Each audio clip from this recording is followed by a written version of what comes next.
भक्ति की राह में प्रियजनों, आपका स्वागत है। मैं एक नया वीडियो, नई जानकारी लेकर हाजिर हुआ हूँ। आज की जो कहानी है यह बड़ी ज्ञानवान है। इस वीडियो को आप पूरा देखें। आज की जो कहानी है एक नागिन का बदला है। एक सांप और किसान दोनों की कहानी है। प्रिय दर्शकों, जो इस कहानी को बड़ी लगन से और ध्यान से सुनता है, सभी प्रकार के विकार दूर हो जाते हैं। वो इंसान कभी गरीब नहीं रह सकता। सांप के बारे में तो सभी जानते हैं कि सांप के पास मणि भी होती है। मणि वाले सांप को इच्छाधारी सांप कहा जाता है और वो वह काम कर सकता है जो असंभव होता है। ये प्यारा सा वीडियो ध्यान से सुने। एक किसान रोज अपने खेतों में काम करने जाता था। प्रिय सज्जनों, वह किसान बैलों की जोड़ी ले जाकर खेत जोतता था। उसने अपना पूरा खेत जोत दिया था। अब कुछ कोने बचे थे जिनमें हल नहीं पहुंच पाया था। वह कुदाली से कोने खोदने लग जाता है। किसान खेत के तीनों कोने खोद देता है। चौथे कोने में पहुंचता है तो जो दीमक बम्बी बनाती है उसे खोदता है। कुदाली मारता है तो वह बम्बी खुद जाती है और सांप के दो टुकड़े हो जाते हैं। वह बीच में कट जाता है। उन दो टुकड़ों को देखकर किसान बड़ा दुखी हो जाता है और कहने लगता है कि आज मेरे से बहुत बड़ा पाप हुआ है। किसान अपने मन ही मन पछताता है। किसान उन दोनों टुकड़ों को हटाता है और गौर से देखता है। वहाँ एक छोटा सांप का बच्चा भी होता है।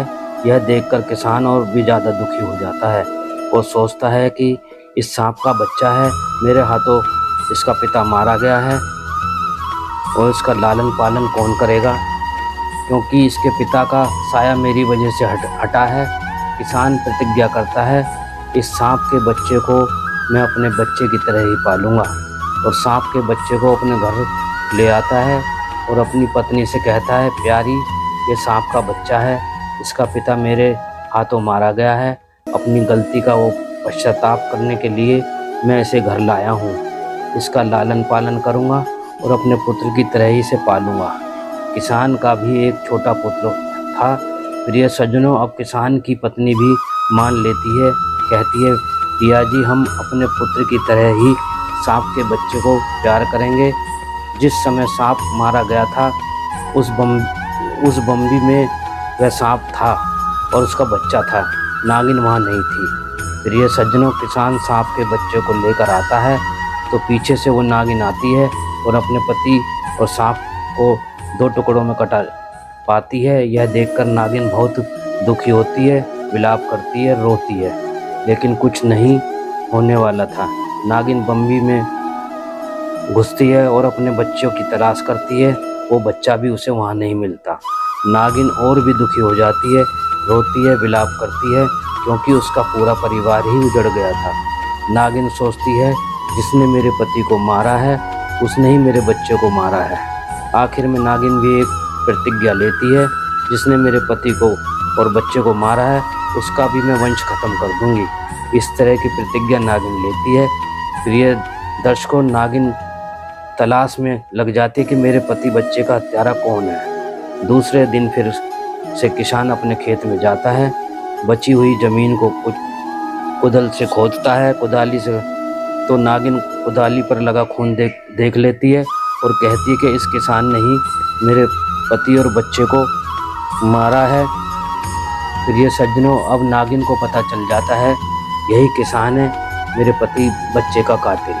नागिन प्रतिज्ञा करती है, सबसे पहले किसान के घर का पता लगाऊंगी, इसके परिवार में कितने लोग हैं, एक एक को डसना शुरू करूंगी, सबको मौत के घाट उतार दूंगी। प्रिय सज्जनों, जैसे ही किसान खेत में से काम करके घर को जाता है, प्रिय सज्जनों, वह नागिन भी किसान के पीछे पीछे चल देती है। अब जैसे ही किसान अपने घर में जाता है, नागिन भी पीछे पीछे चली जाती है। जैसे ही किसान घर में जाता है, किसान की पत्नी दरवाज़ा बंद कर देती है। नागिन बाहर रह जाती है तो वहाँ कूड़े का ढेर में वो बाहर होता है, वहाँ नागिन छुप जाती है और किसान का इंतज़ार करती है कब किसान घर का दरवाज़ा खोलेगा, तब मैं इसके घर में प्रवेश करूँगी। कुछ समय बाद किसान की पत्नी दरवाज़ा खोलती है और वह बाहर चली जाती है। इसका मौका पाकर नागिन किसान के घर में चली जाती है। सबसे पहले उसे किसान का एक पुत्र दिखाई देता है जो कि पालने में झूल रहा होता है। कहती है, मैं इसके पुत्र को डसूंगी, इसे पता लगेगा कि पुत्र का वियोग क्या होता है। और नागिन पालने की तरफ जाती है और पालने के ऊपर चढ़कर किसान के पुत्र को डस लेती है। प्रिय सज्जनों, किसान के पुत्र को डसने के बाद बाहर निकल जाती है और किसान देख लेता है कि मेरे घर से कोई सांप निकल कर जा रहा है। किसान सोचने लगता है, जो सांप मेरी कुदाली से मरा था यह उसी की नागिन है, यह मेरे घर तक आ गई है, इसने ज़रूर मेरे पुत्र को नुकसान पहुंचाया है। यह देखकर किसान अपने पुत्र को पालने की तरफ जाता है और किसान की पत्नी भी आ जाती है। वह भी नागिन को जाता देखती है और किसान की पत्नी भी पालने की तरफ जाती है। दोनों देखते हैं नागिन ने उनके पुत्र को डस लिया है। प्रिय सज्जनों, किसान और उसकी पत्नी रोने लगते हैं, विलाप करते हैं, गोदी में उठाकर सोचते हैं कि किसी वैद्य से इसका इलाज करवा दूं। ये पुराना समय का, उस समय का कोई अस्पताल भी नहीं है, वैद्य भी नहीं है। प्यारे सज्जनों, कुछ समय किसान के पुत्र को जहर चढ़ जाता है और वह मर जाता है। उसका सारा शरीर नीला पड़ चुका होता है। प्यारे सज्जनों, अंत में किसान अपने पुत्र का दाह संस्कार कर देता है और सोचने लगता है, नागिन ने अपना बदला पूरा कर लिया है, मैं नागिन के पुत्र को ही अपना पुत्र समझूंगा और हम इस सांप के बच्चे के सहारे ही अपना जीवन व्यतीत करेंगे। नागिन के पुत्र को ही अपना मानकर उसका पालन पोषण करेंगे। किसान की पत्नी नागिन के पुत्र से ही बहुत ज़्यादा प्रेम करने लग जाती है, उसकी हर ज़रूरत का ख्याल रखते हैं। प्यारे सज्जनों, कुछ समय बीतने के बाद नागिन किसान के घर आती है, कहती है, अब की बार मैं किसान को डसूंगी जिसने मेरे पुत्र पति की हत्या की है। जैसे ही नागिन किसान के घर में जाती है, किसान और उसकी पत्नी एक सांप के बच्चे को दूध पिला रहे हैं। पुत्र पुत्र कहकर नागिन के बच्चे को दूध पिला रहे हैं। नागिन हैरान हो जाती है, किसान की पत्नी मेरे ही बच्चे को दूध पिला रहे हैं। नागिन अपने बच्चे को पहचान जाती है और नागिन दुख महसूस करने लगती है। मैं तो एक बदले की भावना से आई थी, इस घर में सोच रही थी कि किसान के पूरे परिवार को ख़त्म कर दूंगी, लेकिन किसान और उसकी पत्नी बड़े दयालु हैं, जो मेरे पुत्र को अपने पुत्र की तरह प्रेम कर रहे हैं। इस नज़ारे को देखकर नागिन रोने लगती है, अपने करे पर पछताती है। प्यारे सज्जनों, नागिन और किसान के घर से निकल जाती है, अपने पति के मरे शरीर के पास जाकर कहती है, पिया जी, मुझे भी बहुत बड़ा पाप हुआ है। किसान से तुम्हारी मौत अनजाने में हुई है, लेकिन मैंने किसान के पुत्र को जानबूझकर मार दिया है, मुझे बड़ा दुख हो रहा है। किसान और किसान की पत्नी दोनों ही बड़े सच्चे हैं। नागिन पछताती है, रोती है। 1-2 दिन बाद नागिन फिर से किसान के घर में जाती है। अब की यह सोच कर जाती है, क्या किसान हकीकत में मेरे पुत्र को प्रेम करता है या ड्रामा कर रहा है। किसान और उसकी पत्नी बातें कर रहे थे कि हमारा तो एक पुत्र था जो ख़त्म हो गया, अब हमारा पुत्र है ये नागिन का बच्चा, हम इसी के सहारे जीवन बिताएंगे। इस तरह नागिन को पूरा विश्वास हो जाता है। प्यारे सज्जनों, अब नागिन पछतावा करके सोचने लगती है और शिवजी के मंदिर जाती है और परिक्रमा करती है। प्यारे सज्जनों, नागिन भोलेनाथ के परम भक्त होते हैं। प्यारे सज्जनों, जो नागिन मांगते हैं उनकी इच्छा पूरी करते हैं भोलेनाथ। नागिन भोलेनाथ की पूजा शुरू कर देती है। नागिन एक चीज़ मांगती है, प्रभु मैंने जाने अनजाने में किसान के पुत्र को मार दिया है, मैं चाहती हूँ किसान को पुत्र की प्राप्ति हो जाए। प्यारे सज्जनों, नागिन की पुकार सुन लेते हैं और उस समय एक पंडित और पंडितानी भागे हुए किसान के घर आते हैं। कहते हैं, कुछ बदमाश हमारे पुत्र को मारने में लगे हैं, हमारे पुत्र को बचा लो। यह किसान को अपना पुत्र दे जाते हैं, वहाँ से चले जाते हैं। पंडित और पंडिताइन के पुत्र लेकर वो अपने घर में चले जाते हैं। प्यारे सज्जनों, जैसे ही किसान खेतों में जाता है, वह दोनों वहाँ मरे हुए मिलते हैं।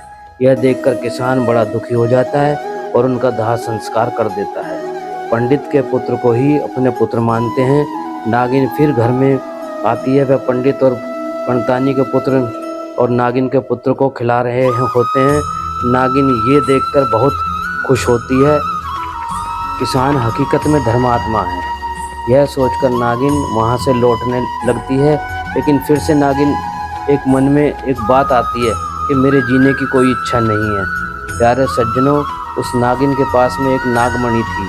वह नागमणि किसान के पास जाती है और एक स्त्री का रूप धारण कर लेती है। किसान से कहती है कि मैं तुम्हें एक चीज़ देने आई हूँ, इससे तुम्हें संभाल कर रखना है, इसे किसी को मत देना है। नागिन किसान को अपनी नागमणि दे देती है और स्त्री से फिर वह नागिन बन जाती है। किसान समझ जाता है यह वही नागिन है।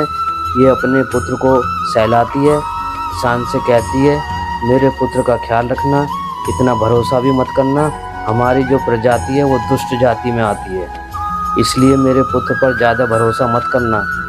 मेरा पुत्र अब अपनी रक्षा कर सकता है, वो बड़ा हो चुका है और कुछ गलत करता है तो मेरी नागमणि तुम्हारे पास है, तुम उस जगह पर रख देना जहाँ नाग डस लेता है, फिर कुछ नहीं होगा। किसान के पास से निकल जाती है और अपने पति के पास जाकर अपने प्राण त्याग देती है। फिर किसान दोनों को का भी दाह संस्कार कर देता है। प्यारे सज्जनों, इस तरह किसान का परिवार संपूर्ण हुआ। नागिन का पुत्र को भी दोनों प्रेम करते थे। कुछ समय बाद भी वह नाग भोलेनाथ की भक्ति करने लग जाता है। उसे भी एक नागमणि प्राप्त होती है। कभी वह किसान के पास आता है, कभी वह मंदिर में। इस तरह किसान का जीवन आनंद से बीतने लगा। प्यारे सज्जनों, यह कहानी समाप्त होती है। जय श्री राम।